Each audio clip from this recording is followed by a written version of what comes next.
Chapter 2, King Gazel's Invitation. I could see a child suffering from an intense fever, a cold, damp cloth upon his forehead. Before it reached room temperature, a new cloth was immersed in water and wrung out. It was a valiant effort. It wasn't even her own child, either. "It's all right," she said, smiling at the child as he groggily forced his eyes open before closing them again, relieved. The dream kept coming and coming. The fade to black, and then with each scene, the child would change out, each one looking in terrible pain. It was supposed to just be a dream, but somehow, it weighed all too heavily upon my soul. After all that work practicing how to sleep and rewarding myself with the occasional nap, the dreams I had were starting to get pretty intense. Am I being punished for something? I doubted it. No point in being pessimistic. Let's keep our eyes forward. I make people worry whenever I act all gloomy. Gotta keep things bright. The day of the promised meeting with King Gazel drew near. Rimuru was finally back after his extended absence, so now I could head over to the Dwarven Kingdom with some peace of mind. If he had been delayed, I was planning to delay my own trip as well, fretting that our simultaneous absences would leave my own nation wide open for attack. Rimuru and Rigor briefed me on what they saw over in Eurasania. Rimuru first. Their warrior alliance is just as formidable as I expected. They are a thoroughly trained fighting team, down to the last soldier. Without factoring Caroline or yourself into the equation, Sir Rimuru, I am unsure if we would emerge victorious with our own troops alone. He had mostly focused on observing the domain's military situation, and judging by his assessment, they were a force to be reckoned with. Yeah, their envoys had a lot of good things to say about our battle training, too. I am sure, my lord, and we have Hakuro to thank for that. In terms of battle readiness, we are fully in step with them, but they have the advantage in numbers and core ability. To be frank, an army of 200,000 orcs would pose less of a threat than a lycanthrope force a quarter that size. Avoiding war with them is undoubtedly the right choice. Considering the supreme confidence he normally exuded from every pore, it was odd to see Rimuru provide no guarantee of victory this time. In any case, an all-out war was our very last resort. That's why negotiating to avoid that was the smart thing with diplomacy like this. Well, speaking in smaller scales for the moment, do you think we should develop some tactics for dealing with them that don't involve a full frontal assault? Tactics, sir? Yeah. I mean, with a military battle, if you defeat the main guy in charge, you win, right? Don't try to wipe out the entire force attacking you. Just take down their commander, and it's all good. That'll mess up the chain of command and make it impossible for the force to communicate with one another, won't it? Strike the commander. I see, it's nothing that complicated, dude. Remember the Orc Lord?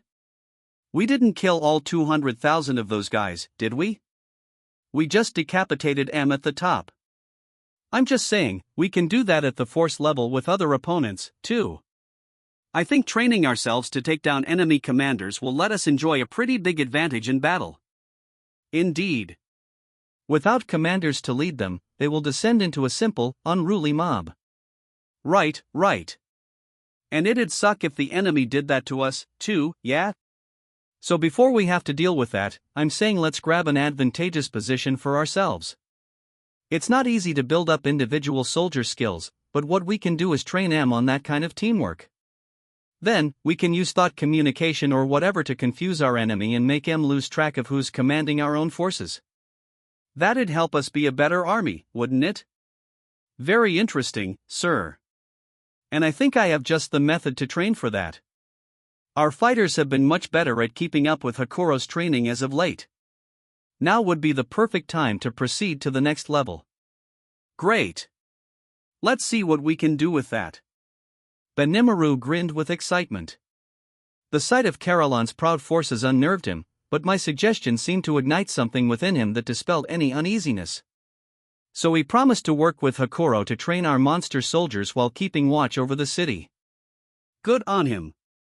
Next was Rigor. The buildings in Eurasania were a measure cruder than ours, my lord. However, the royal palace in the middle of the domain boasted the very heights of extravagance, striking a noticeable difference from the rest of the lands. The domain's riches seem centered upon this palace, but not, perhaps, in an ill way. It seems to be what Carolan's people want for their leader. The Demon Lord wields tremendous influence over his Warrior Alliance squadrons, and he seems committed to making life safe and peaceful for all his citizens. I had to hand it to the guy. His domain seemed an incredibly safe place to live. Simply recalling the sheer ambition he showed during his visit made me shudder, so I expected Rigger's glowing report. Not just with the buildings, either, Rigger continued. Their overall industrial craftsmanship demonstrates technical skill notably below our own. Oh? Yeah, I'll bet, given that we got Kaijin and his men, plus Kurobe and Shuna and all. Guess we really do have it pretty good over here. I'm happy to hear that. Rigger is right, chimed in Benimaru. From what I saw, the lycanthropes, along with the assorted races under their protection, lived in rather modest circumstances. So they both felt that way. I suppose that meant our creature comfort level had improved a fair bit, if it compared well with a demon lord's personal domain. However, Rigger interrupted, there was one rather impressive thing that caught my attention. What's that? Their agriculture. In Carolan's domain, the fields are spread farther and wider than any of ours could hope to, packed with a wide variety of bountiful crops. The land is fertile indeed over there, sir, and they are highly skilled at managing their agricultural efforts. I see. Fertile land, huh? I was fresh from agreeing to accept some of those crops in exchange for finished goods, but could we wrest some farming know-how from them as well? Are any of these skills obtainable for us? I believe it is possible, sir. Great. In that case, I'd like to have Lilina recommend a few members from our land managers for our next envoy trip. I want them to study the system they have over here in Death and see if we can adapt any of it for our own lands. A fine idea, Rigard said. Our food situation has improved greatly, but we are still taking a trial and error approach with many of our issues. Perhaps that would help us speed things along. Now we knew what to have the next expedition focus their attention on. Leaving Rigard and the other elders to work out the details, I left our meeting hall. The Dwarven Kingdom awaited, and it was time to address all the little things I needed to cover before then. Between selecting a gift or two for King Gazel, building a portfolio of everything we had under development, and working out what I'd wear for my visit, there was a lot of annoying, or should I say, thorny issues to tackle. Benimaru, of course, joined me. Shouldn't you stay in that meeting? You'll be leading the next team over there, won't you? On that question, sir, I believe we are in good hands. We found the Demon Lord Carolan to be completely trustworthy. We may need bodyguards along the way, but with the relationship we have, I see no reason at all to worry about sudden ambushes. Sir Rigger and I were in agreement in that regard, so we have already decided to have him lead the next mission. Oh? Well, sounds good, then. Guess Carolan's not just some fool relying on his power, then. Not at all, no. I did try picking a quarrel with him, but he merely laughed it off. Whoa, there. What's with that out of nowhere? You sure that was a good idea? He wasn't really angry, was he? No, sir. I couldn't exactly unleash Hellflare, so he beat me pretty soundly. I still have much to learn. It reminded me of Hakuro's familiar refrain, never rely on sheer strength to direct your moves. I had thought Lady Malim's training had improved my technique to some extent, but he gave me this story as nonchalantly as if he were reporting the weather. Ugh. Maybe I shouldn't allow Benimaru outside our borders, after all. If Rigger was leading future envoys, at least I wouldn't have to worry about that. Maybe that's why Rigger volunteered for the position, actually. Regardless, I needed Benimaru to keep our own domain safe in my absence, a task he was already aware of. I'll be counting on you for that. Understood, sir. I have already defeated Phobio, the Black Leopard Fong. Unless a Demon Lord Excalibur foe rears its ugly head, I promise I will keep us all safe. Yeah. I didn't want to give him too much praise after he admitted to picking a fight with a Demon Lord Excalibur foe just now, but whipping Phobio like that was pretty kick-ass, I had to admit. Having a higher level opponent like Malim train us in battle must have helped. Benimaru was really growing with the rest of us. His unfettered aggression made me nervous about him representing us in foreign lands, but he should keep my own lands safe in my absence. I'd be making more and more foreign trips going forward, and Benimaru would need to become the keystone to our own defenses. The big day was here. Changing into my travel clothes, I headed outside. Everyone was in a huge tizzy with departure prep. I was the only one without much to do. Well, myself, Kaijin, and the three dwarf brothers, that is. They were all milling around outside, dressed in fancy formal attire they'd normally never be caught dead in and looking all tense about it. They were so nervous, I almost had to laugh. "Good morning, gentlemen." "Whoa. Hey, boss." "Good morning." Mildo was his usual taciturn self. It was always odd how I understood what he meant to say despite that. The four would be heading back home for the first time in a while. There was little wonder, then, that they all had a lot to think about. "We really gotta thank you, boss," Kaijin added. "If it hadn't been for you, I don't think we'd ever see our homeland again." "You said it. Didn't he, guys?" "Dang right, he did." Mildo's reaction made me chuckle. They were being far too complimentary, but if they were excited for the trip, all was well, I thought. I did, after all, force them to leave the only home they knew. That was always a concern of mine. Well, I'm glad for you guys, too. And that I came to know you all. Kaijin, you've done wonders for us, both as a weaponsmith and as the manager of all our production efforts. Garm's workshop is responsible for all our nation's armor, Dold is handling everything from handicrafts to magical tools. And Mildo, with your assistance in running our construction department, you've got a hand in designing every building around us. You've all been a big help to me. Ha ha ha. As craftsmen, we couldn't ask for higher praise from ya. The three brothers nodded their agreement with Kaijin. Yeah, you really are craftsmen, guys. It made me so happy, I couldn't help but laugh along with them. After a little bit more waiting, we were all ready to go. That conversation with the dwarves helped me completely forget about that gloomy dream I had earlier. It's always nice to kick off a journey on a high note like that. Things proceeded smoothly en route. Geld's efforts had paid off, we now had a beautifully laid road to travel on.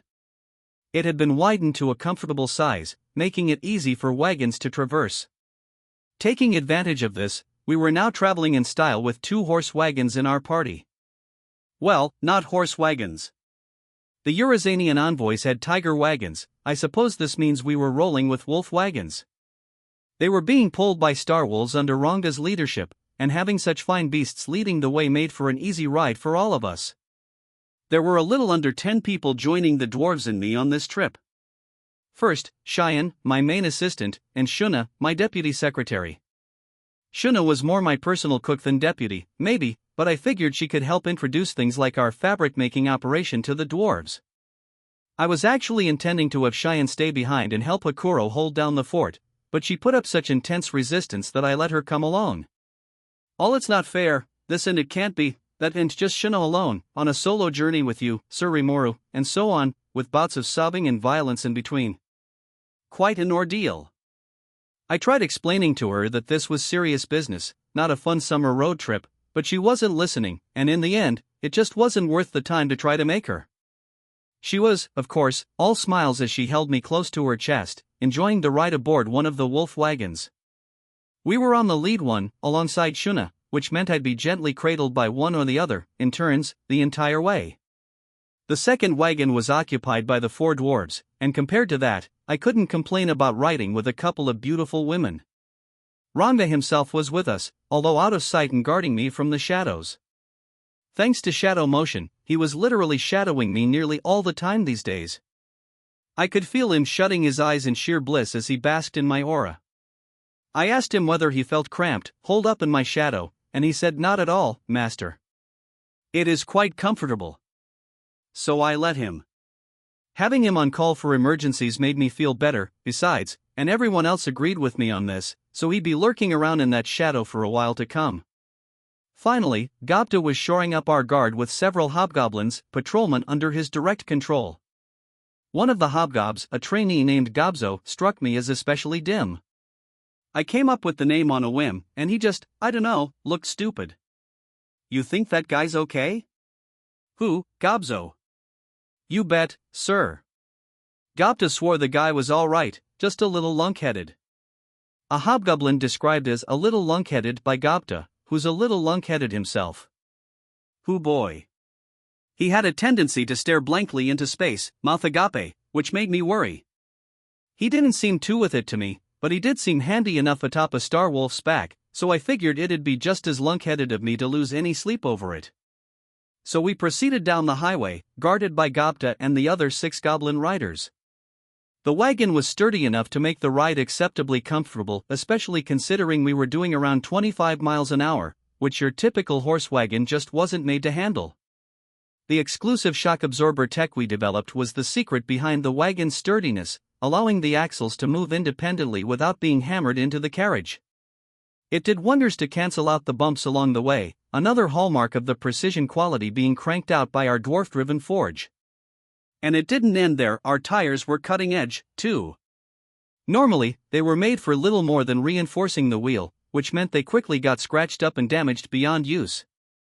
These tires were made of a special hardened resin that provided an additional shock-absorbing effect. The resin was more flexible and sturdy than I thought, a pretty good match for the tires from my world, even. Gobta was taking a keen interest in these axles and wheels, curiously examining them up close. He had made a cart for himself long ago, and he must have been comparing these to his previous effort. Wow! He sighed in amazement. I knew I should have built mine like this. I should help him build a second one later on, I thought. But I digress. The point is, these innovations were making this journey go rather swimmingly. Maybe it was less because of our wagon's suspension and more thanks to the flat, obstacle-free road Guild's crew made for us, but it was still true. We spied the faraway Kanat Mountains on the second day of travel. Things had gone exceedingly smoothly along this well-maintained road so far. The trip was a bit over 600 miles one way, but traveling through uncleared forest ate up dizzying amounts of time. Spending the same amount of time on a road like this made for a much easier experience. I was a state guest this time, and showing up a dirty mess from the journey wouldn't be too befitting, I thought. We had made an effort to give ourselves plenty of time.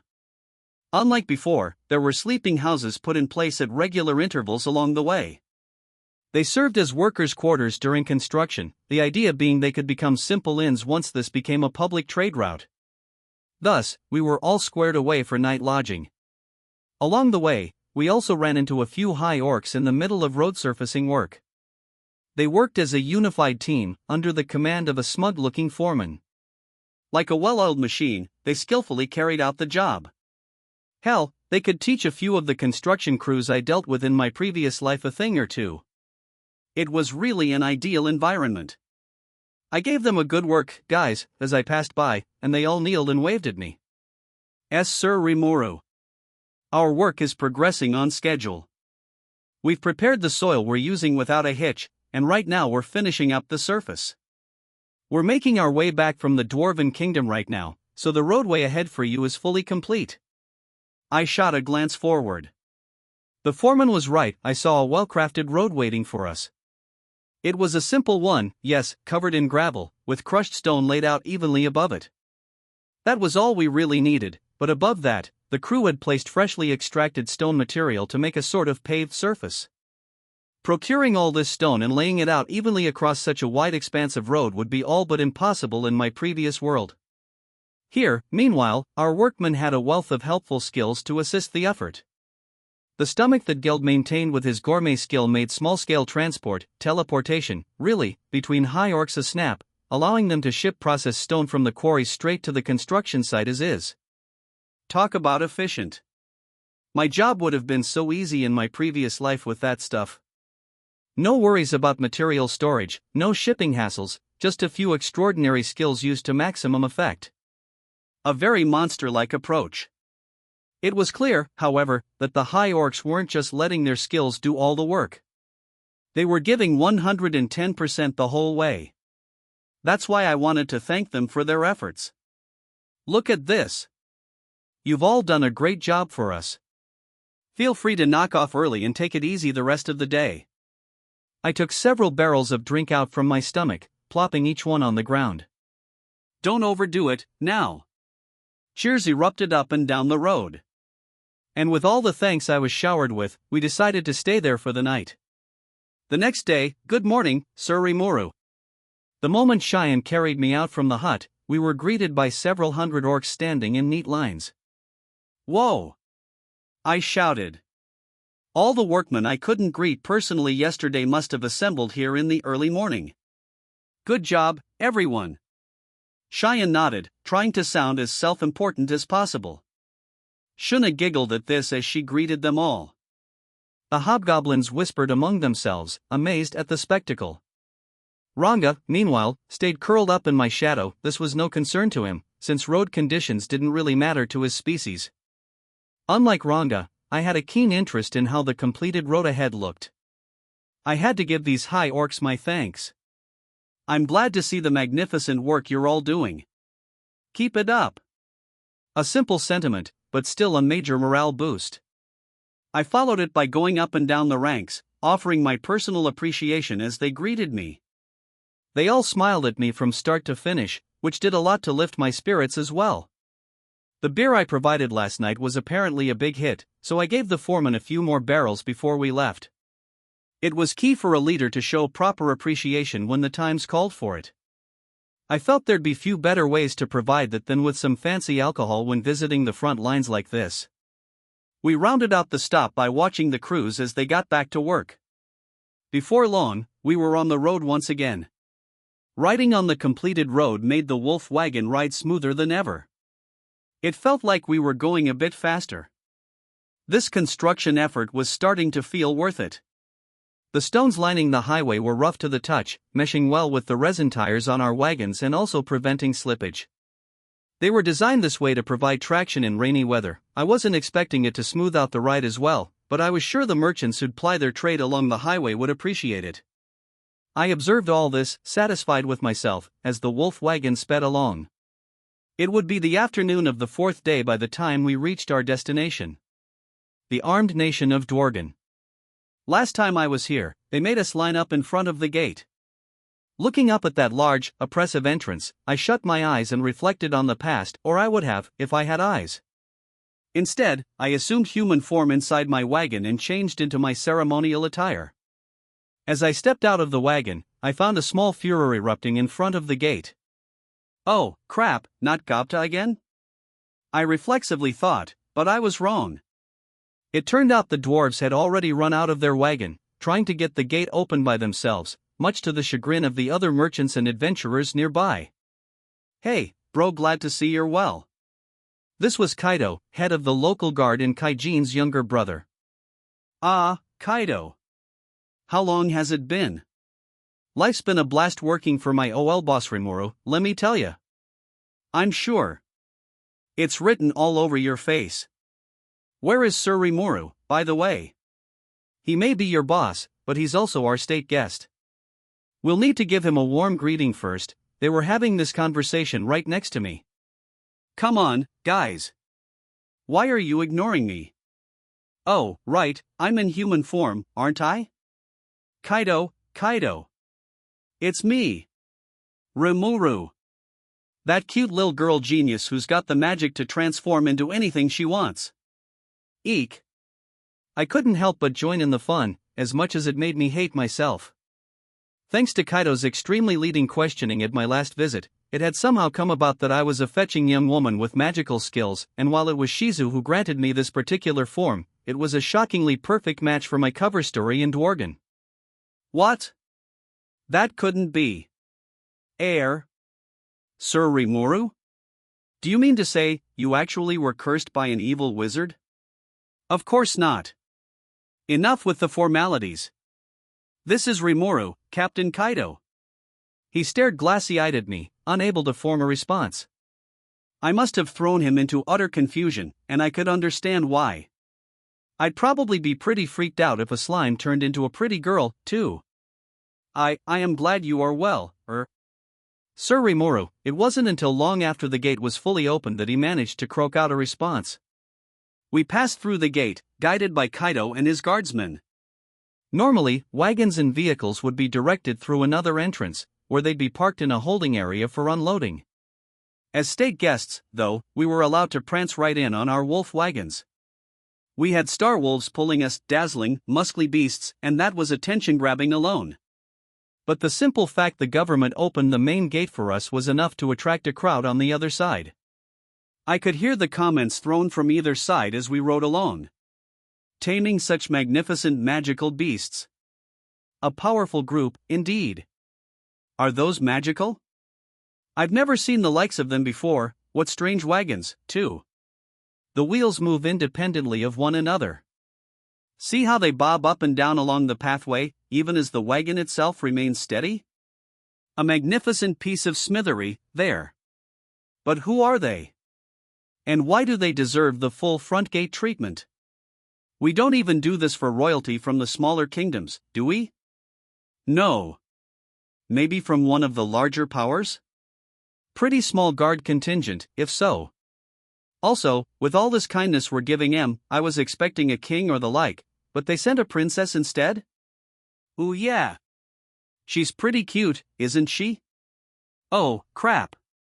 I was still in human form, since I was too lazy to switch back, but I really should have tried looking more male, at least. Doing that would mean expending a continuous stream of magicules, which was a pain. But it was too late now, and I was an honored guest of Dworgen and all, so better just keep it natural, I guess. Let's go with that. As I listened to the crowd's commentary, I noticed Kaido nod gravely in my wagon, helping us lead the procession. You know, I have to say, coming here with such a small group in response to a royal invite is a little careless of you, isn't it? I know I'm being rude, but I'm afraid you'll have to accept a few doubtful glances in response. Oh, no, I appreciate the advice. I gotta admit, I'm kind of new at this sort of thing. Does this look like that tiny a contingent, though? Fairly so, yes. Normally, you'd expect a large, ostentatious parade going through here, an awe-inspiring show of force. The yearly visit from the nobility over in Farmus, let me tell you. It's nothing short of gorgeous. Is it? International relations were starting to sound like much more of a pain than I had guessed. Perhaps, Cheyenne resentfully remarked, we should have brought the entire Goblin Rider force with us. With them, and with a Dragonoid team patrolling the skies, we would have been able to express the fullness of your majesty, Sir Rimuru. No, I rejected that idea because it'd leave our own lands vulnerable. Don't you remember us deciding on all that in the meeting? I had thought Cheyenne was going too far with that idea she floated at the meeting, but she might have been right all along. Still, intervened Shuna with a smile, I don't think we are underselling ourselves with our procession. Datta and his force are equipped with a full array of the latest in magic weapons. The trained eye would recognize their value and strength in a moment's notice. She was right. It was all unique equipment of exceptional make. As they were prototypes, there were very few of them around. The weapons were from Kurobe, the armor from Garm, and both were fortified with Dole's magical carvings. Part of our mission here was to show off our technology to the world, so it was important they all bore the latest and greatest for us. Such inscription magic still had very low success rates. It'd be a while before we could outfit all our fighters with uniques. But we didn't need to, either, and I was satisfied enough with what we accomplished already. Certainly, Kaido said with a smile and a nod, I couldn't help but notice myself. I can't say what other nations would think about it, but our comrades, at least, are pretty awestruck right now. Arriving with such a small group was a misstep, but in terms of quality, I think we were right up there with any other nation. Well, I said with a satisfied grin, no worries, then. We proceeded along the wide street as Kaido guided us to the palace. He would not be joining us inside. See you soon, brother. You got it. I'll see you. The two brothers said their goodbyes, and Kaido saluted me before leaving. Picking up from Kaido's lead was Dolph, captain of the Pegasus Knights, clad in his fanciest attire. He was wearing a civil officer's uniform, but that was likely just a front. The knights he led were a covert team reporting directly to the king, and if I didn't recognize the outfit, I definitely recognized his sharp eyes.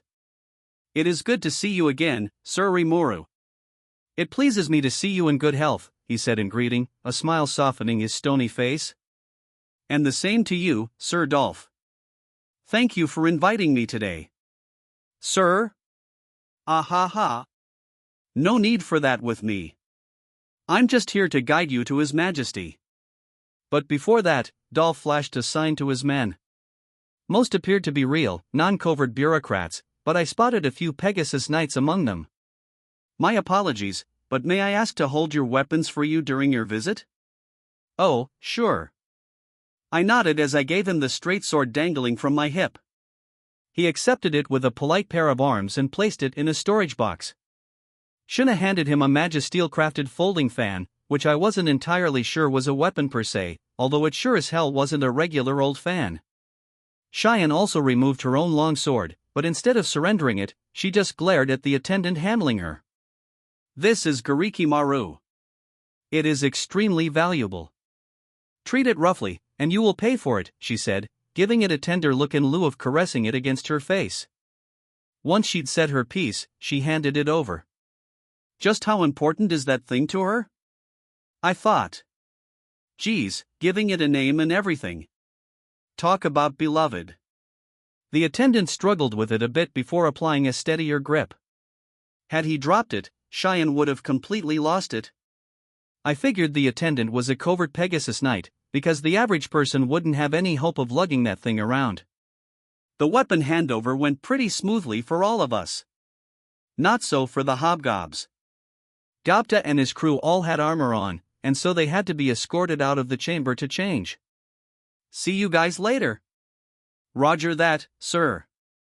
Datta wouldn't be entering the king's receiving room anyway. Our guard contingent would be waiting in the next room over, up front. It would just be us and the king's attendants in there, and I was fine with that. I was just happy they let Shuna and Cheyenne in as government officials. Cheyenne was my secretary, but the way she looked and acted just screamed military. If they decided that only I could come in, I knew she'd raise holy hell over it. Good thing the dwarves were open-minded about this. Once that was all taken care of, Dolph escorted us inside the royal palace. We headed straight for the dungeon last time I visited, so I took my time to gawk as we moved along. Magic sense was convenient at times like these. It let me do all that looking without having to swivel my head all over the place, allowing me to retain a, hopefully, regally authoritative air along the way. So on we went down the long corridor before arriving at a large, ostentatious-looking door. "His Majesty Rimuru," shouted one of the guards as it opened from the inside, sovereign of the Rimuru Tempest Federation. "Follow me," a female dwarven attendant said as she approached. "King Gazel is waiting for you." This was the end of Dolph's duties, so he gave me a salute and stood bolt upright at the side of the door. It was all so stiffly formal to me. There were so many little rules I had no chance of knowing. I grew anxious that I was bound to screw something up. "How nice to see you again, Rimuru." But I shouldn't have worried, because once Gazel spoke to me, things started moving so fast I didn't have any time to think. I sat down on a seat offered to me, facing the king, as Shuna delivered a formal greeting. I could still feel the nerves as she provided a royal attendant a list of the gifts we had brought along. Man, Shuna rocks. I had absolutely no idea what I should have been doing there, so I just remained seated, smiling, like we said I should beforehand. Just act relaxed, in control, she had suggested to me, and I will find a way to take care of the rest. I trusted her to do that, so I remained seated, trying to look as elegant and unaffected as I could. Shuna was doing all the heavy lifting. For sure, she was an ogre princess, after all, and she demonstrated stateliness and dignity that I couldn't help but admire. The initial exchanges seemed like they took forever, but really, it wasn't long at all. I was too out of it to pay much attention to what was being said. The great sage was automatically memorizing everything for me, I figured, and I could refer to that later. Soon, Shuna and the attendants had wrapped up their back and forth. It sounded like they were preparing a royal dinner in our honor this evening. They say it takes several days to prep for that kind of event. I was sure glad we weren't late. We had some time before evening came, and they took this opportunity to show us to our rooms, figuring we would be tired from the journey. Only then did I dare breathe a sigh of relief. Oh, man, I was such a bundle of nerves. He. Were you? You seemed very dignified to me, Sir Rimuru. Oh, absolutely. You cut a gallant figure in the royal chamber. I was in awe. It seems to me that Cheyenne could use more instruction as a secretary, however, My, Shuna, cutting it rather harsh with the jokes today, are we? I wasn't joking. Listening to Shuna and Cheyenne carry on as usual helped me calm down a little. Yeah, well, I'm glad they're treating me like royalty and all, but I really hope I don't have to go through that again. I'm afraid you may have to get used to it, Sir Rimuru. More of these opportunities will arrive in the future, no doubt. Perhaps, yes. As you build your political and military might, little matters like these will be unavoidable. Wait a sec, Cheyenne. I wasn't thinking of this as some kind of world conquest. I don't know where she got that idea. I just wanted to get along with my neighbors, if I could. Just so we're clear, I'm not trying to rule the world here, you know? What?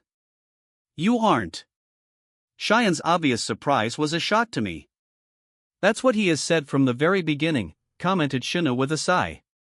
At least nobody else was working under that assumption. Our banter continued along these lines until it was time for the banquet.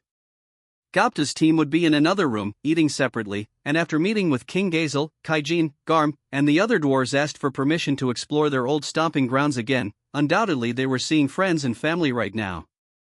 Thus, it was only me, Shuna, and Cheyenne present with the king. I was a tad nervous about Cheyenne coming along, but the dinner ended uneventfully enough. Now, Gazel asked softly, do you have a little time to spare after dinner? I nodded. Good, he said. Events like these were no place for frank conversation. It was all just a bunch of pleasantries exchanged back and forth. It was hard to truly speak one's mind with all the compliments and roundabout speeches the atmosphere demanded. Nobody wanted to shoot their mouth off and have promises extracted from them, so that naturally limited the topics of discussion a bit. In my case, too, I was so focused on King Gazel's mannerisms and my own table manners that there wasn't room in my brain to think about any of that. The king must have spotted it, which was why he offered some extra time to speak more confidentially. I was finally able to relax once we moved to another room. That was a good meal, I said to Shuna, but I sure didn't have much time to savor it. Oh, no? I was quite pleased. All those uncommon things on offer, I think Cheyenne could stand to learn some manners. Follow your example some more, if you will. Oh, maybe. I think she's fine, though. With manners, as long as you aren't actively offending someone, then it doesn't really matter. Etiquette changes with every situation, after all. Something that was completely wrong in one scenario could be perfectly acceptable in another. I didn't see any need to try to memorize everything. It's worth noting that in Tempest, where we're still striving to improve our food situation, it was considered impolite to leave any part of a meal uneaten. That was a rule I enacted, no doubt affected by my past experience as a Japanese person, but that only applied to us, not the rest of the world. Those things change from nation to nation. Other countries saw virtue in providing the most extravagant experience possible for visitors. I heard that, in some, leaving some food behind was seen as a nice gesture, a symbol that you've been so well taken care of that you couldn't possibly eat another bite. Some people did that in my previous life, too, so it sounded acceptable enough to me. Fortunately, the Dwarven Kingdom worked like Tempest in this regard. Vester had schooled me on that beforehand, and it turned out the advice he gave was spot on. His instructional briefing covered everything from polite greetings to proper manners around the royal court, but even then, I was so anxious around the king that I mostly just copied whatever he did. Hopefully, the experience would help me get more comfortable for next time. Cheyenne was the same, too, but we had both performed above the minimum expected of us, so there was no issue. We certainly did sprint through each of the courses, though.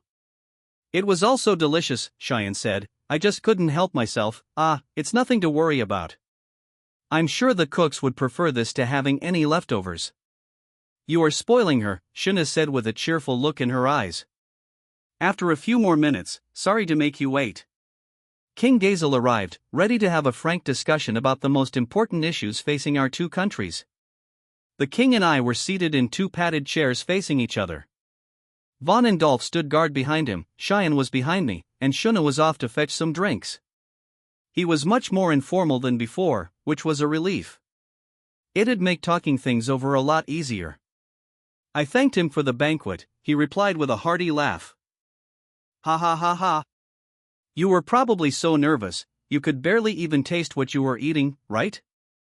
Let me tell you something, diplomacy is all just one big bluff. If you act like that, don't complain if people feel they have the right to run you over. You say that, but Vester gave me his personal seal of approval. Oof. As skittish as he is, I'm sure he was simply going easy on the master he serves. The king was hurling a lot of criticism my way, but if anything, it made me all the more comfortable. Well, I'll do better next time. Ha ha ha. I'm much more comfortable wielding a sword than navigating these types of negotiations, too. As he put it, Gazel wished for nothing more than the ability to freely and aimlessly wander the land. Perhaps he would have been able to if his father hadn't died so unexpectedly. But before the topic got too gloomy, he changed the subject. So, down to business, then? I nodded. Certainly. First, thank you for pardoning Kaijin and the others. I know they appreciated a great deal, too. Ha! That was the best way to earn the approval of my cabinet members. I was planning to forgive them from the very beginning. Plus, with someone as strange as you involved, I didn't want you running around my kingdom too freely, he bashfully admitted with a grin. Wow, that's a pretty mean way to describe me. Of course, I would have had the exact same thought, but, would you? We faced each other and smiled. It really was a hard decision for me, you realize. Letting go of Kaijin and Garm was heart-wrenching. I'm glad it's proven to be the correct answer, at least. Yeah, they're really working hard for me. We have a steady supply of armor thanks to Garm, and Dold and Mildo are a huge help in our construction efforts. And with Kaijin handling all sorts of things I couldn't, we're still able to function as a coherent group right now. Is that so? Well, perhaps it was all for the better, then. I thought they'd be better off exercising their skills in a freer environment, rather than toil in obscurity over here. And how has Vester been, by the way? He didn't join you on this visit? Well, I invited him, but he refused. He was all, "Oh, I do appreciate it, but I could never show my face to King Gazel until I can offer him some real accomplishments," and so on. If you ask me, I think he just wanted to stay focused on his research. Ha ha ha ha. Now that's the Vester I know. So he has an environment where he can put his genius to work now, eh? Wonderful to hear, the king said with a smile. Deep down, he must have truly worried about his old staff. It wasn't something he could publicly express, which no doubt led to all sorts of dilemmas.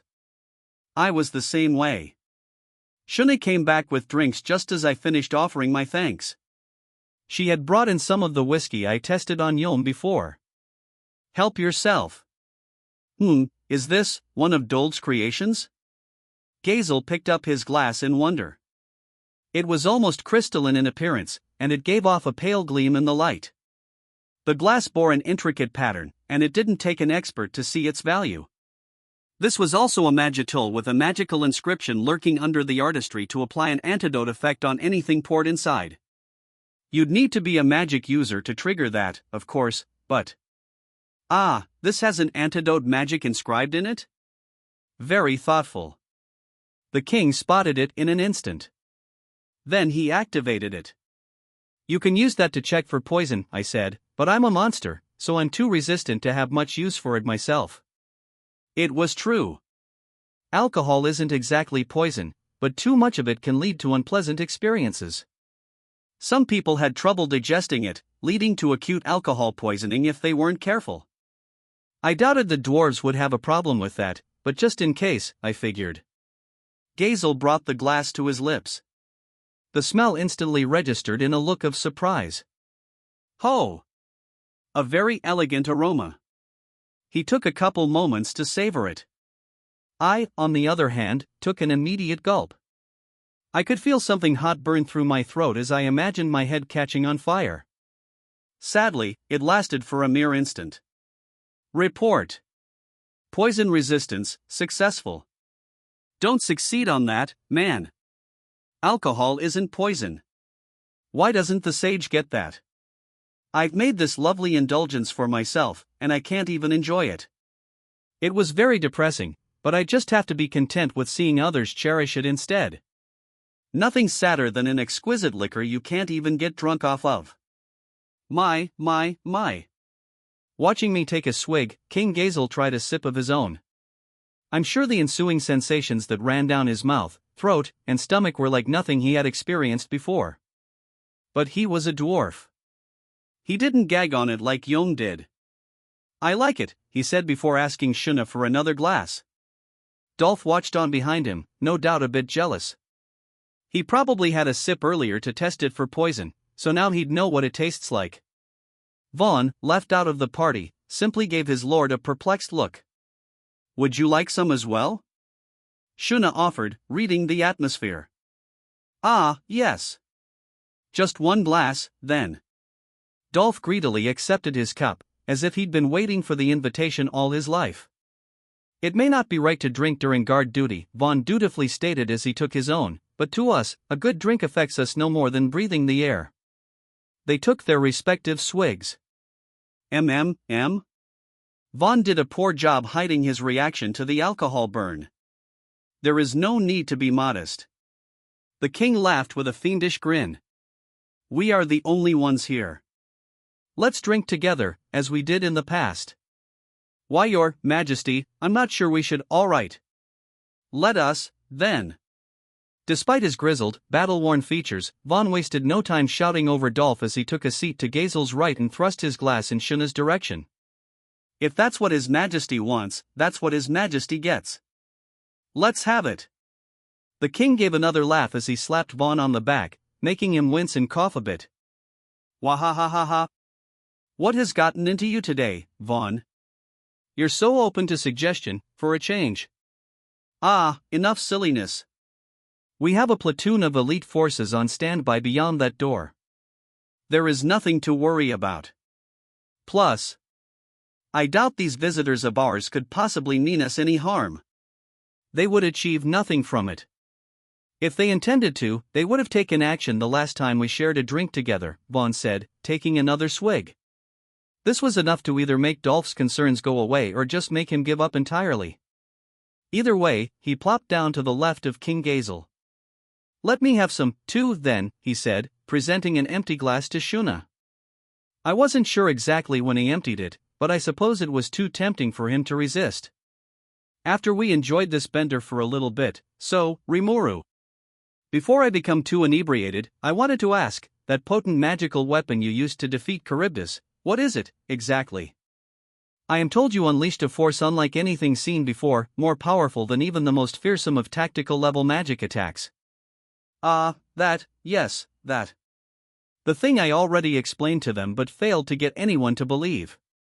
That crazy powerful attack from the demon Lord Milim, the one that indirectly led to this state visit. Well. Let's try giving them the truth one more time. Well, nobody believed me when I told them, you know. I don't think you quite understood what I was talking about, Dolph, I didn't. No. That wasn't any secret weapon of ours or anything. It was really just the power of the demon Lord Milim. Sir Rimuru, you and your jests again. Well, hear him out, Dolph. Vaughn stroked the hairs on his chin. I'm rather curious about that question myself. As commander-in-chief of our armies, I know that if 100 Pegasus Knights working in tandem can't take down a threat, the only thing left to turn to is tactical-level magic. The most effective approach would be to neutralize the enemy's magic defenses and deliver constant damage without giving them a moment's rest to heal themselves. But Jane told me herself in her eyes, not even a nuclear-level magic strike could defeat the likes of Charybdis. The power levels needed would bend the rules of magic themselves, leading to heat transfer problems or something. The exact details are beyond my understanding, admittedly, but in short, magic wouldn't work, would it? So neither would magic weapons, I imagine? Jane was the archwizard of the Dwarven Kingdom, an expert in all forms of magic and someone smart enough to notice that her skills didn't work on Charybdis. Magic, in this world, gained its energy through magicules, unique particles that floated around in the atmosphere. Charybdis had the power of magic interference, letting it dispel those magicules and render all magic useless. I only discovered that because I possessed that skill myself. Let's say, for example, that a fireball attack works by heating up magicules in the air and directing that ball of heat toward your target. If I can dispel the magicules around me, that drastically reduces the transfer rate of that heat through the air. It's possible to shut down slashing dash, freezing dash, and lightning-based attacks in similar ways. Pretty useful stuff. If you wanted to break through that, it'd have to be via something besides magicules. Instead of aiming right at Charybdis, perhaps we could have triggered a shockwave blast that heated up the air and sent that wave hurtling toward it. Maybe we could have damaged it more then. We were flying by the seat of our pants out there, too focused on the fight to really notice any of this. It was too late to quibble about it now. But what was Melene's attack, really? Understood. Two possibilities are available. Either the magic interference was obliterated by an even larger force, or some simpler attack was used that did not work via magicules. Due to data collection errors, the exact attack cannot be identified. However, there is a high chance that the former possibility is correct. That was the sage's guess. As it saw things, the presence of that unknown material it couldn't detect the nature of indicated the second scenario was unlikely. Plus, logically speaking, it was totally possible for someone with the magical strength and energy of Melene to simply overwhelm Charybdis in a magical arm wrestling match. Dolph shrugged. Indeed, magic was wholly useless. But pinning everything on the demon Lord Melene just seems too convenient an excuse to me. If you had a previously unknown weapon you wished to keep a secret, though, that makes it more understandable. He was more willing to believe we had a secret doomsday bomb of some kind than that Melene actually agreed to join in combat. King Gazel gave him a thoughtful look. But, Dolph, do you think that's possible? Even if we made our tactical magic 10 times more powerful, do you think that would have defeated the opponent? We are talking about a monster that annulled the almighty force of a high-level dryad-driven spirit. Any magical force capable of defeating it would be beyond anything I could imagine. But with Melene, the dragon princess herself, we should expect the unexpected, to be sure. Gazel, at least, seemed familiar with her. I didn't even know if Melene's attack was magical or not, but either way, it obliterated Charybdis. The king was right, it really was beyond anything I could imagine. So you think that really was Melene? Asked an excited-looking Vaughn. Yes, well. That would explain a number of things. But why would a demon lord like her be there? That I cannot say. If you claim Melene was with you, could you explain exactly what led to that? Now the king had pointed the argument back at me. Dolph and Vaughn followed his gaze. Yes, well, it'll be a bit of a long story. But let me begin with what happened after I last took leave of this kingdom. So I did, telling them about everything following my unceremonious removal from Dworgen. The rest listened on, consuming our brandy and finger food in silence. By the time I was done, a third of the barrel was gone. Talk about maintaining a pace. The barrel would have been bone dry by now if it was beer I'd provided, no doubt. That does seem to make sense, but the very idea of taming the demon lord. Imagine. Hard to believe, indeed, but we do have reports of a young girl taking a central role in the battle. The three looked at one another, exchanging their own takes. Humph. Cheyenne snorted next to them. Sir Rimuru would never lie to anyone. I supposed she must have been sampling some of the wares in the barrel with the rest of them. Shuna was the sole attendant responsible for keeping our cups full and our stomachs filled with something to absorb all the liquor. It certainly kept her on her feet. Very thoughtful of her. I wish Cheyenne could learn from that a little. As I thought about that, King Gazel and his men made their conclusions. I believe your tale, Rimuru. My apologies for mistrusting you. It was just rather difficult to wrap one's mind around. Waha. You are a mysterious one indeed, Sir Rimuru. Making acquaintances with the oldest demon lord in the land, and in such a short time, too. Finally, they were seeing things my way. Which was better for me, I suppose, but either way, I was glad we were on the same page. I figured that was the end of the night's serious discussions, but I was wrong. If anything, our summit conference disguised as a domestic drinking party was only getting started. Our conversation turned to recent events in our respective kingdoms as well as our latest research results. I also heard about an event planned for tomorrow, where we'd go before the public and formally declare friendly relations between our two countries. As the night wore on, the topic drifted over to the whiskey I'd brought. This is such a wonderful drink. I have never tasted anything so intense before. What is it exactly? The barrel was now less than half full, which I probably should have expected. This was some heavy drink, and we were having it straight on the rocks, so a little drunkenness at this point was unavoidable. This is called whiskey. It's made by distilling beer. Oh? What is this distilling? Hoo boy. This was gonna get thorny. Well, you're a researcher, so I'm sure you know it's the alcohol in beverages like these that makes you feel drunk.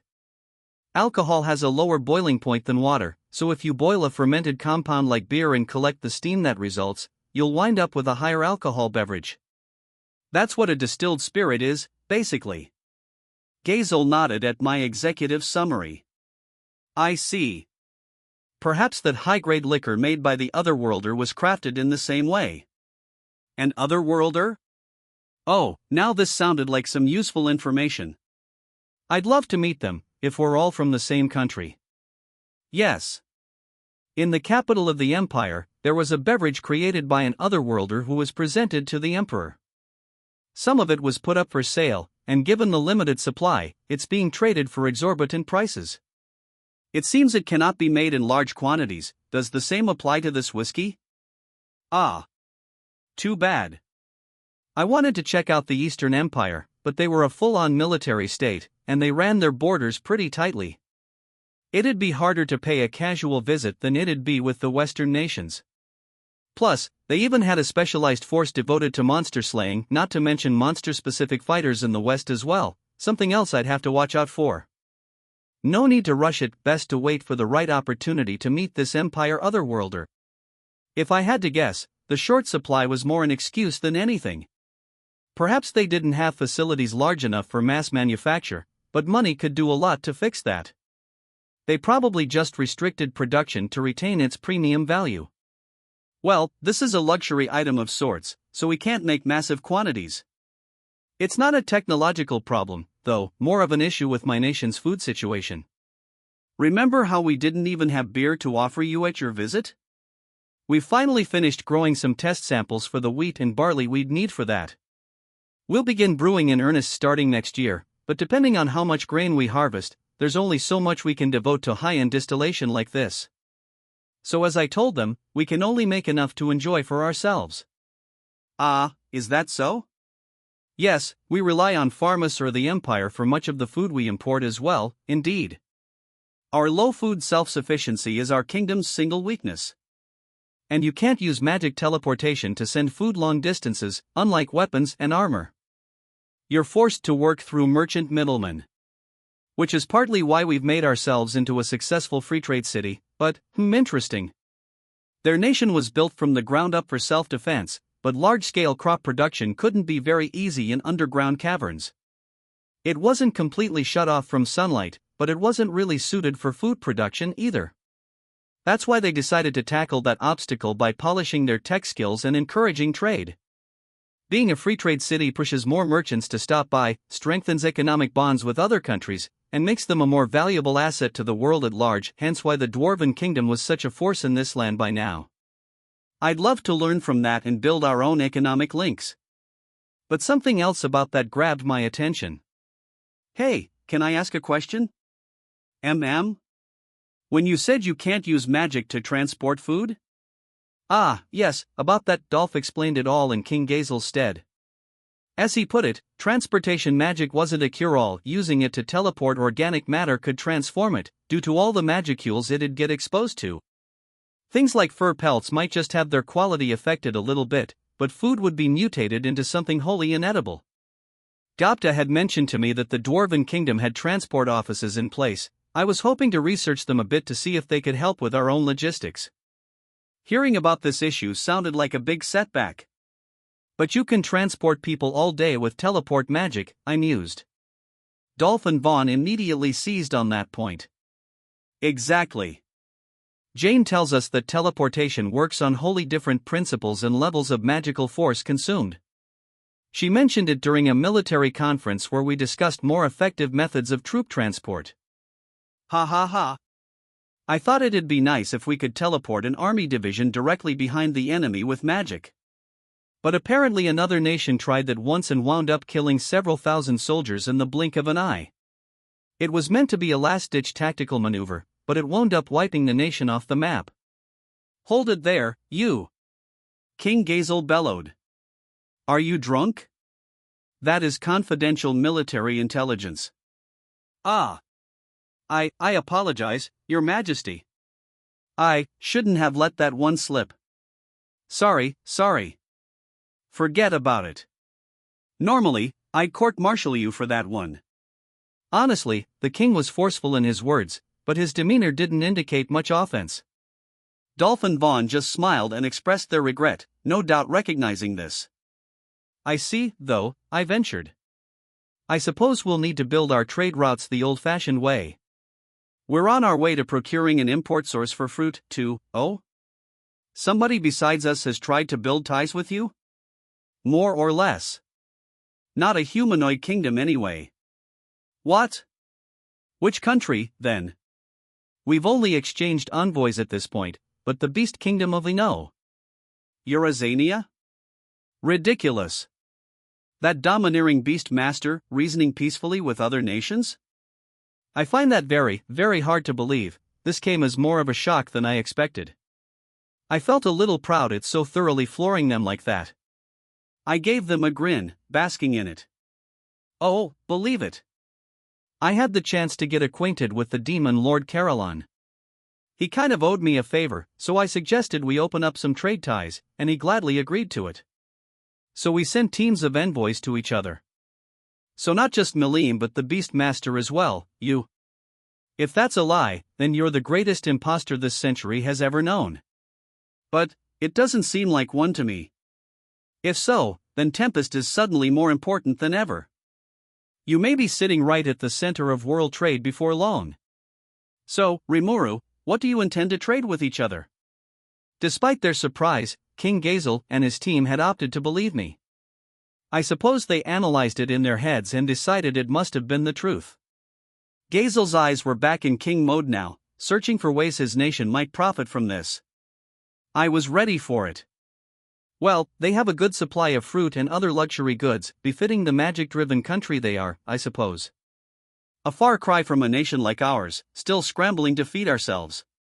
There's only enough fruit and such from the forests to keep our own plates full. If we can get enough trade going with that, we'll be able to shift more supply over to our liquor manufacturing efforts. Ah! Fruit? Could you distill some of that as well? Of course we could. Shuna? Yes, Sir Rimuru? Right on cue, Shuna presented a different bottle, this one filled with our scarce secret stash of apple brandy. Try some. She passed out new glasses to everyone, her elegant hands filling each one halfway with a clear liquid. Cheyenne had been silent for much of the past while, focused wholly on the drinking effort. I worried a little about her. Ho! What a sweet-smelling concoction this is. The scent was thicker and mellower than the whiskey from before. King Gazel was immediately in love with it, letting just a few drops fall upon his tongue to sample it before proceeding. I cannot believe this. This is even better than that drink from the Empire I mentioned. He's had some of that? I resisted the urge to ask. Unlike that otherworlder's liquor, I had the sages analyze and assess skills to help me craft the best distillation process possible. It was then aged in barrels made from magical trees harvested from the Trent's village, ensuring all the beneficial traits of the original ingredients were matured to their fullest. Keeping the latent flavors, in other words, while imparting aromas from the barrel itself created exquisite harmonies that only deepened the final flavor. The result was this transparent liquor here. Aging didn't give it a whiskey-like amber hue, it remained crystal clear. Amber would make it look more like fancy liquor, but that was really a matter of personal preference. This tasted a hell of a lot better. If I had started from scratch on this, I would have had to spend years sifting through and selecting the finest ingredients.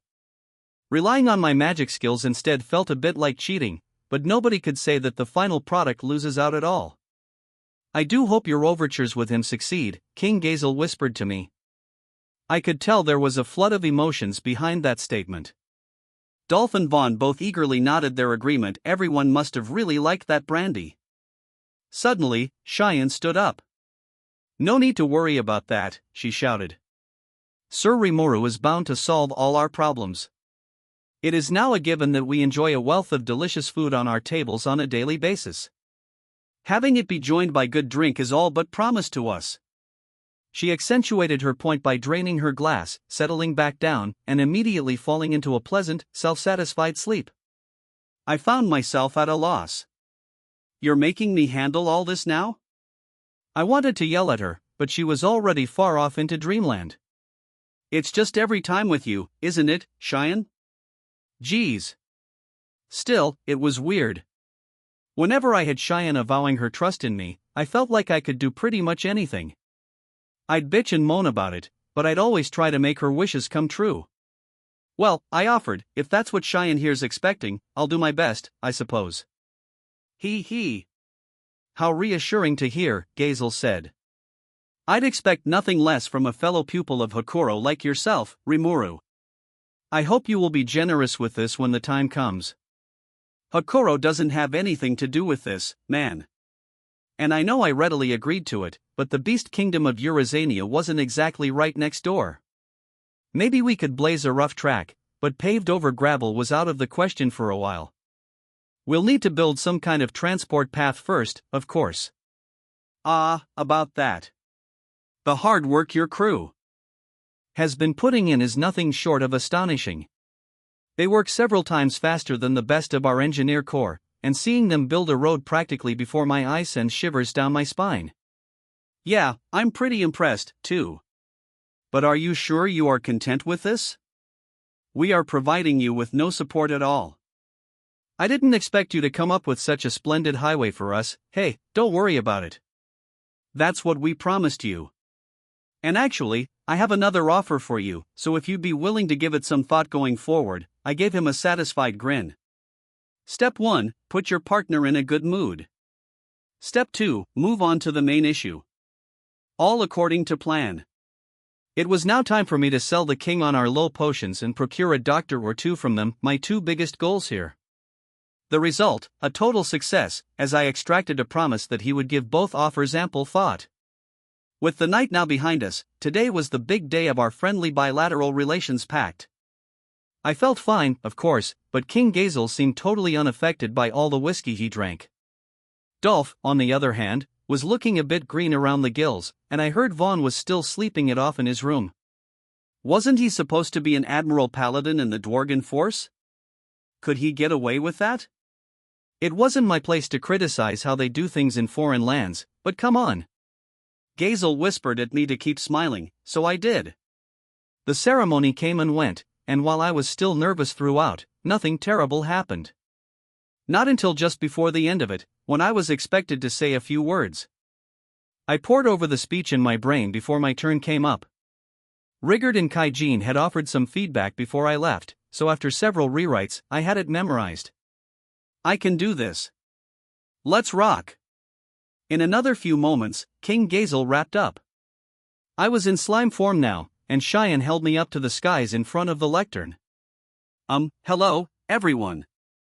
I am Rimuru Tempest, Lord and Overseer of the Jura Tempest Federation, or just Tempest for short. To tell the truth, I am, as you see, a slime, and one who was actually born rather recently. Through various twists and turns of circumstance, I came to know and foster a close relationship with Yom, the champion. When the Orc Lord threatened to conquer the forest of Jura, we both worked together to fight off and defeat this menace. Here, in this wonderful land called the Armed Kingdom of Dworgen, man and monster work together to create what is truly an ideal and prosperous coexistence.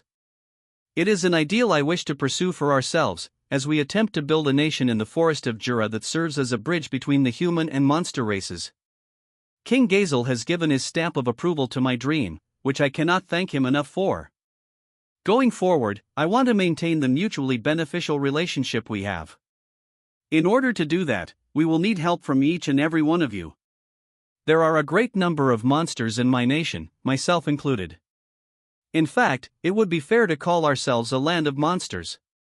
However, at our core, we are no different from any of you. Instead of fearing us as monsters, I hope you will accept us as new friends. I hereby swear to you that everything I have said is the unvarnished truth, and with that, I conclude my address to you. It was short, but I still put as much firm emotion behind it as I could, hoping it would reach the hearts of Dworgen's people. I was trying to be honest, it wasn't like I was capable of pulling a bunch of crap out of nowhere for a speech like this. I also didn't forget to casually note my relationship with Yom, who was starting to become a legend in his own time. To me, the speech was pretty well perfect, but King Gazel still gave me an earful about it afterward. 1. It was too short. 2. It was too self-effacing. 3. It was too much of an emotional appeal. To him, it was a near-perfect 0, but it's not like I would get Gazel-style feedback from the likes of Rigard or Kaijin. I'll let it slide and tackle things in earnest next time. A leader was someone who governed his country, it therefore wasn't advisable for one to depreciate himself in public, it seemed. That was all the more applicable when addressing a foreign audience, since that could lead to them writing you off as a pushover. Most important of all, however, was that ruling a nation under the concept of "wouldn't it be nice if" was strictly prohibited. As Gazel put it, I won't ask you not to expect great things from your people. But if you speak like that, could you blame them if they betray you later? A leader is treated as a leader because he leads. He'd be wholly unsuited for government if he can't even believe what he's thinking. Truly wonderful happenings won't simply come running up to you. You need to grab them for yourself. I suppose that advice came from the heart, he'd never need to say it otherwise. I accepted it with my utmost appreciation. I had lived wholly outside the realm of politics, but now I had, somehow or other, become the head of a nation. I had to stop crying about things and start doing things. In a way, building the kind of relationship with King Gazel where he kept looking out for me like this. Could I have asked for a better stroke of luck? I wanted to harness that luck as much as I could, no matter how much our personal interests got involved. That wrapped up all the major events at Dworgen.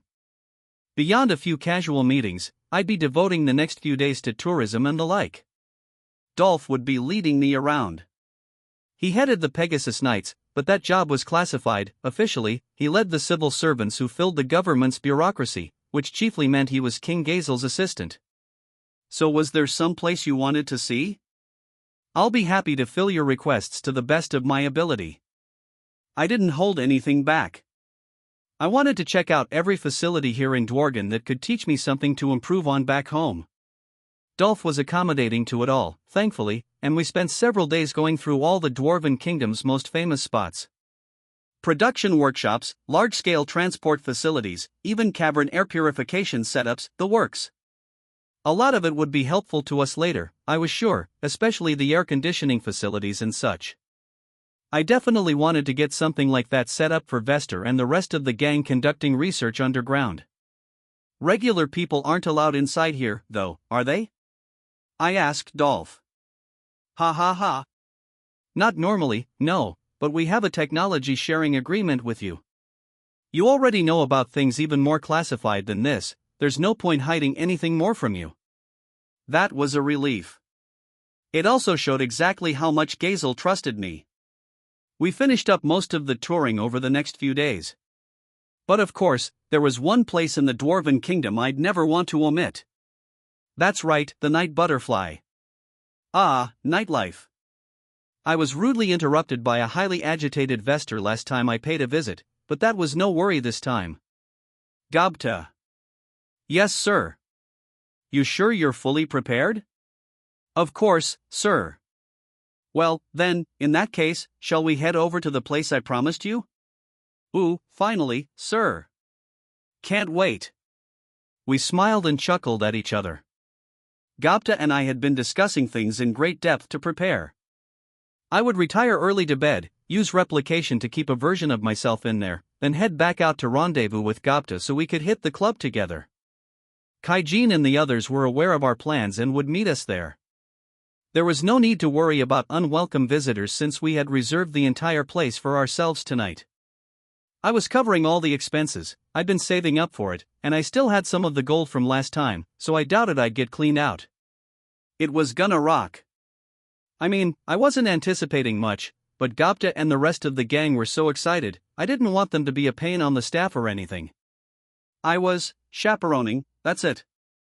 A grown-up conscience for the rest of the crew. Convincing myself this was true, I waited for the night. Once night finally came, I snuck out of my room, beside myself with anticipation. My body double was in bed, and I knew what Shuna and Cheyenne were doing. They, of course, were my biggest obstacles to enjoying my night. Cheyenne was engaging in some night training with Dolphin Vaughn, with whom she had hit it off, and luckily, the session was set to run exactly as long as our reserved time at the Butterfly. Shuna, meanwhile, was meeting with the palace cooks to organize the going-away banquet tomorrow night. God had truly blessed us with perfect timing. Without this opportunity, I'd never have had a moment to myself. It was little wonder that I couldn't wait for night to fall. Datta, you there? I whispered. Yes, sir. Right here, sir, he whispered back. I gave him a nod of approval, a spring in our step as we walked. Sure gonna be fun, huh? Datta asked for the millionth time. He was really attached to this place, he'd been bugging me about coming there for ages. He probably couldn't be happier now, as his massive smile suggested. Our preparations fully complete, we followed the familiar path without fail to the club.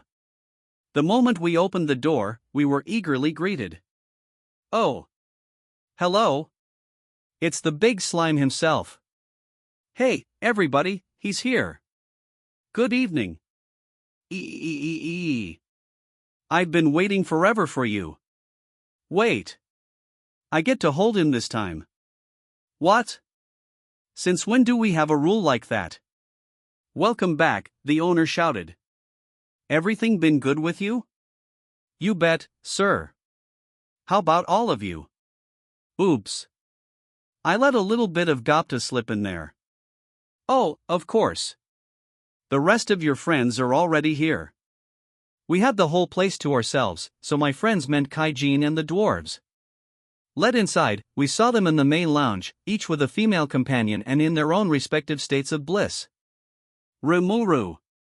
Hey, boss, this place is spectacular. Yeah, thanks for inviting me today, too, Sir Rimuru. Why wouldn't I, Kaido? You've been a lot of help to me, at least let me spot this for you. We're out of here in 2 days, and you probably won't see Kaijin too often after that, either. So let's kick back and chat, okay? Sounds good to me. Ha! What are you, crazy? A club like this, and you want to chat with other guys? Come on, we got all these fine ladies here, let's have some fun, too. Yeah, Kaido. Kaijin's right. Right. Tonight I brought along some necklaces I made for you ladies as souvenirs. Take whichever ones you like. Good to see Kaijin was being Kaijin. The three brothers seemed to enjoy themselves well enough, too. But yeesh, Dold, when did you make those necklaces for these ladies? Trying to earn some brownie points? I can't take my eye off this guy for a single moment. Hey! No fair. You're trying to get a head start on us. What? This is a battlefield, man. Only the strong survive. It was an incredibly cool way for Dold to fend off the accusation, I thought, although other people's mileage may vary. The women seemed to enjoy the presents well enough, though, so Dold's tactics certainly won out tonight. At the moment, I was on the knees of the owner, a familiar boinging sensation making itself known behind me. Yes. This is it. This is it. This is what men go wandering in the vast wastelands for, this oasis, this fleeting sanctuary. It filled me with such deep emotion that I offered her a drink. The club had all the usual items: beer, wine, milk, assorted fruity things, but I had a sneaking suspicion it'd be offering more mature selections, say, whiskey and brandy, before long. Ooh, what's this? Ah, a new product we're planning to make. We'll be providing King Gazel with a supply, but we'll let you guys have a bit as well, so offer it to your regulars and see what they think. I'd love to hear whatever feedback you get. My. Are you sure it's all right? Oh, no problem. We can't make very much, though, so it's not the kind of thing we can ramp up production on for money. Maybe if you could comp your regulars 1 glass each, then see how much they're willing to pay after that? I'd like to do some test marketing. Well, aren't you a shrewd little rascal, Sir Slime? I can't believe this is the same Slime who gave that stiff speech in the main plaza earlier. The owner smiled warmly and laughed. Realizing she was in the audience filled me with embarrassment. And here I thought she'd be asleep during the day since she works the night shift. Yeah, well, that was kind of an act, you know? I probably looked like a total amateur, didn't I? Hee. Yes, let's just go with that. She smiled at my bashfulness. But you know, I really liked it. You sounded really sincere. That's the kind of thing that attracts people, I think. In that respect, you were a perfect 10. I was like, I can totally trust this Slime. And I just love to see a nation like that, people and monsters living in peaceful harmony. This made me happy. Now I knew there was someone out there who took my heartfelt speech seriously and didn't just laugh it off as a delusion. Well, thanks. That was about all the reply I could muster, though. The night was an enjoyable one for everyone involved. Datta was all nerves at first, but now they were all egging him on to perform some acrobatics for their entertainment. The ladies had him wrapped around their fingers, but he seemed to be basking in it, so I didn't intervene. Soon, our reserved time slot was almost up. Well, time to head out pretty soon. Yeah. I wouldn't want to bother these girls all night. Oh, you're not a bother. You're leaving now? Ha ha ha. Sorry, ma'am. I promise we'll be back. I was reluctant to go, still, I had to get back. My replication double was still active, but if they found out about this, I'd be in deep crap. Kaido had cleaned up the home Kaijin and the dwarves used to live in, so they'd be staying there for the night. It'd be ready for use whenever they came back, too. Datta and I, meanwhile, were headed back to our staterooms in the palace. Now listen, guys, make sure nobody sees you on the way back home, alright? This whole night's my little secret. No point hammering the point home yet again, but I did so anyway. Just to make sure we all had operational security in mind. But then, one of the hobgobs sitting on the far end of the lounge spoke up. Oh? Lady Shuna asked me where I was going, so I told her everything, sir, but, what? The rest of the group stared at him. Datta went pale and clammy, and the rest of his team was unable to hide their agitation. Whoa, you told her everything? Seriously? Gobzo, what have you done? That, Yikes. Well, boss, Kaijin said, already stone-cold sober, we're going home. Best of luck with today and, Shuna and things. He headed for the door with the other dwarves, leaving us to pick up the pieces.